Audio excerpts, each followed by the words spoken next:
Today, Giancarlo Esposito. I want to tell you a little bit about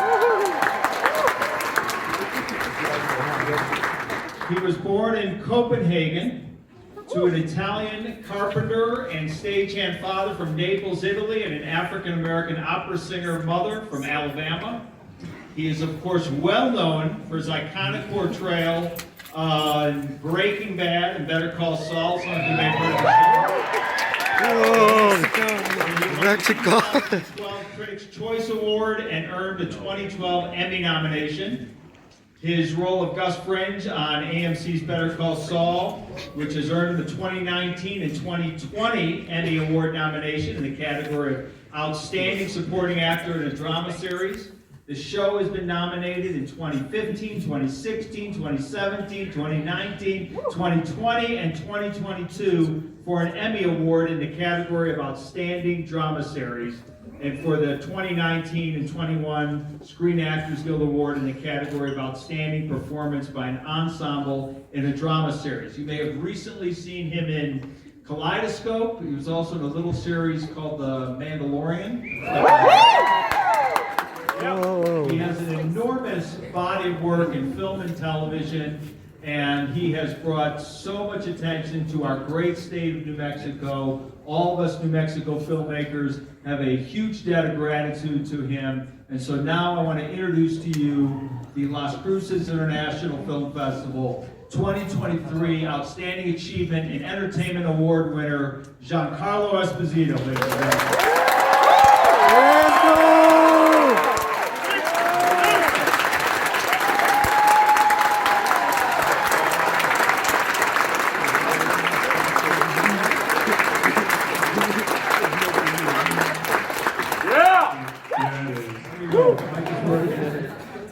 So we're going to spend a few minutes, and I want to start out with, so we've got a number of young people, many New Mexico State University students.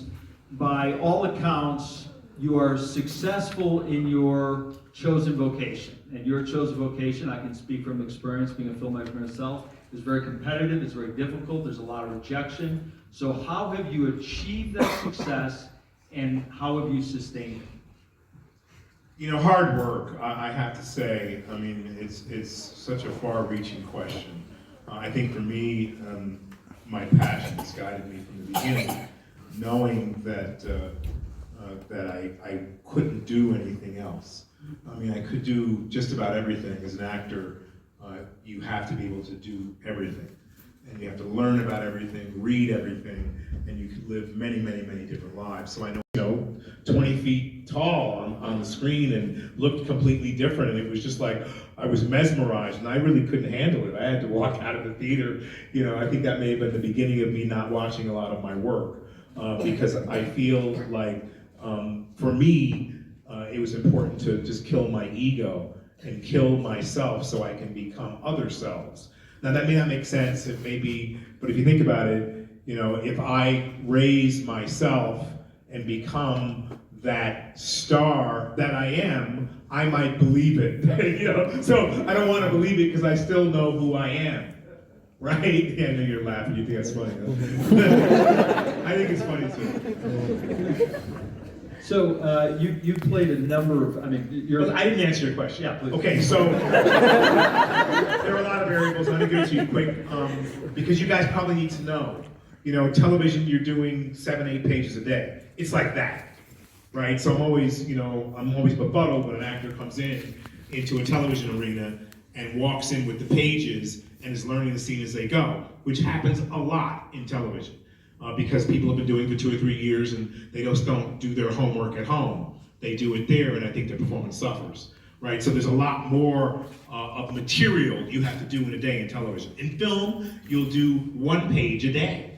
You'll do a half a page of one action sequence, which still requires your attention. And so each have their own negative value, because if you're doing, I just did a scene in The Boys, scene on a farm, in a barn, the same scene for 4 days. And on the 4th day, there were still some actors who were stumbling over their lines. How can you believe that? But it's the truth. So that means your attention is not completely there. All right, so that says something about what we do in our lives and who we are, right? I have to do something that requires all of my attention. I can't be on the phone, right? I can't be looking over there to see how someone's taking this, that, or the other. I've got to be completely focused on what I'm doing. And so film has a different focus, as does television. If I'm going into a television show or I'm doing my own television show and I'm in 5 scenes in one day, I have to come in armed for bear, knowing not only the lines, but what the attitude of each scene is, right? So if I have no lines, Box Cutter, 401, Breaking Bad, no words for 10 minutes, right? So that's a physicality. Acting is physical. What I do with my body, what I do with my looks, what I do with my gesticulation is all taken in by the audience and is impactful and can mean something, right? So you don't leave yourself out. So they're very different. Theater is very theatrical, movement has to be larger. Film is much smaller, much more subtle. I'm a theater actor, you can tell from the way I use my voice. That's probably so. Breaking Bad, television shows, take my voice away. Don't put the voice there anymore. Don't take away the projection. Film, allow the camera to come to you. Television, you have to be in the right. There's also a different rhythm for television acting. It's a different cadence. Film is visual. It takes a long time to tell the story. Television is a little faster in today's world that we're in now. We're in MTV land and far beyond, where we have very fast cuts. Editing is really important in television now because no one has an attention span, and we want to see images. It's the truth.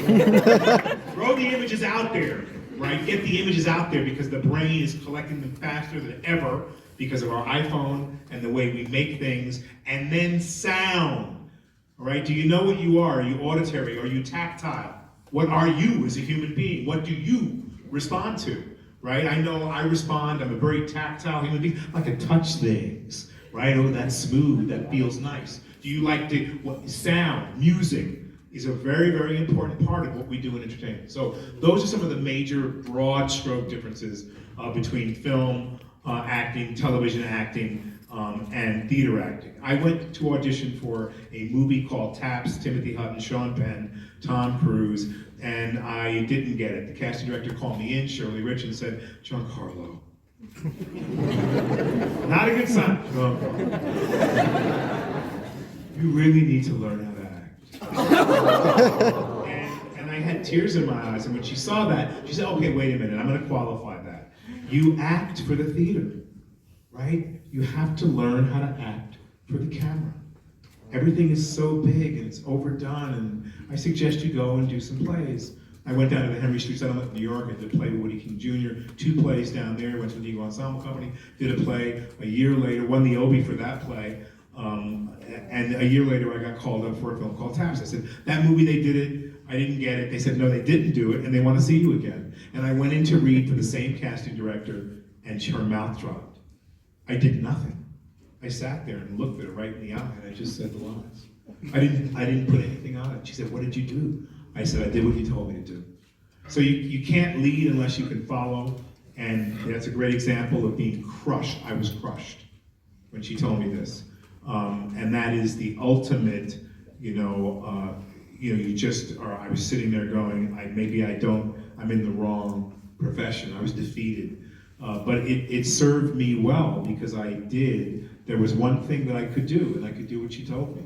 And I did, and that was the beginning of the rest of my life. We're called on to be unexpected, spontaneous, but to have a lot of information. And I'll go backwards in time. I do a show called Godfather of Harlem, where I play historical figures. So that gives you sort of a template of having to learn history of what this person did. Because God forbid if I didn't do it right, that person would chase me out of the grave. So I play Adam Clayton Powell Jr. And so, and there are many great actors who are mimics. That's another very, very refined field, to be a mimic and get someone's voice down perfectly and nuance down perfectly and play them over and over again. And Saturday Night Live has certainly showed us that there are many great comics who are mimics who can do that. But to me, my template is to allow the voice of the playwright or the writer resound for me through a character. And then what I do is try to figure out the behavior, right? So we have behavior in acting. And that behavior is something that's indicative to you. I learned early on you should take the best and leave the rest.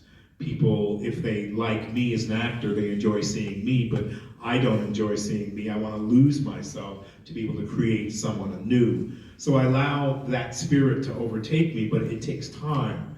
So, and what I've learned today that I didn't know yesterday was that it's patience. So I have a template. I'll start to write down the lines before I ever speak them. I'll whisper them before they get a full voice. I play many characters who are from different countries. Gus Fring is Chilean. What does he sound like? What can I model this after? How do I figure out how to fit into? Because when you meet someone from a different country, I'm sure you're in a college and it's a greater higher institution of learning, where you meet people who aren't from New Mexico. And even New Mexicans have a certain way about them, a cadence.